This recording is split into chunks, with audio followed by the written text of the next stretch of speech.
Question 3b. It's the same graph, this time a different transformation we need to draw. We're going to have to draw the graph of 5 minus f of x, or as you might prefer, think of it as minus f of x plus 5. Okay, that 5 is tagged on at the end as an adding 5, okay, which means it's vertical because it's outside the f of x bracket. It's a move or a translation because it's a plus or a minus, and it's exactly what it says, up 5. The minus sign is also to do with the vertical because it's on the outside of the f of x bracket. There's nothing happened to the x, so nothing is going to affect the x coordinates of these points. But this is a minus sign, and a minus sign is a reflection. And when I say a vertical reflection, what we mean is that our y's are going to change to minus y's. So we reflect from top to bottom, bottom to top. Okay, think of it like an x squared graph, U shape reflecting to a minus x squared N shape. Okay, that might help. So again, we can do this little list of coordinates if you want to. You don't have to do this. So if you're going to reflect and move up 5. Okay, it's going to make a difference which order you do this process in. That's why I sort of rewrote it. Okay,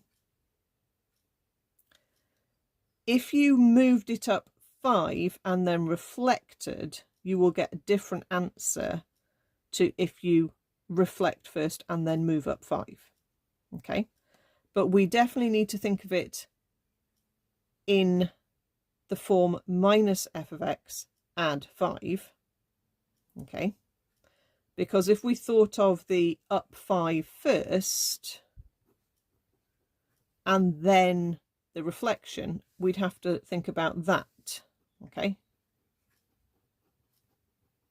and that's not what we have been told to draw.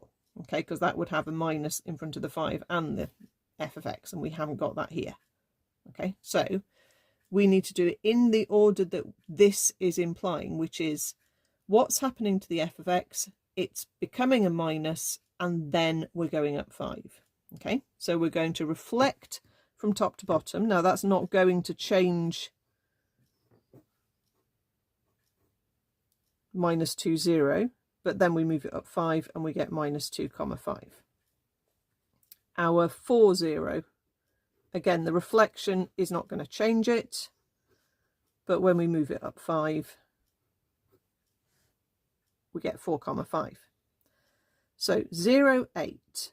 When we reflect that, it will turn into 0, minus 8. And then when we move it up 5, we'll get 0, minus 3. And then 1, 9.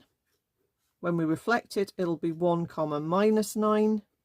And then when we move it up 5, it'll be 1, minus 4. So we need to visualize reflecting it underneath, so we get a smiley face like that, cutting still at minus 2, 0 and 4, 0, and then we lift it up 5 units. So that point moves up 5, that one moves up 5, that goes underneath and then up 5, that one goes underneath and then up 5. So what we end up with is sort of this sort of shape. Okay, where that's turned into 4, 5, that's turned into minus 2, 5, that's turned into 1, minus 4, and where it crosses the x-axis is at minus 3.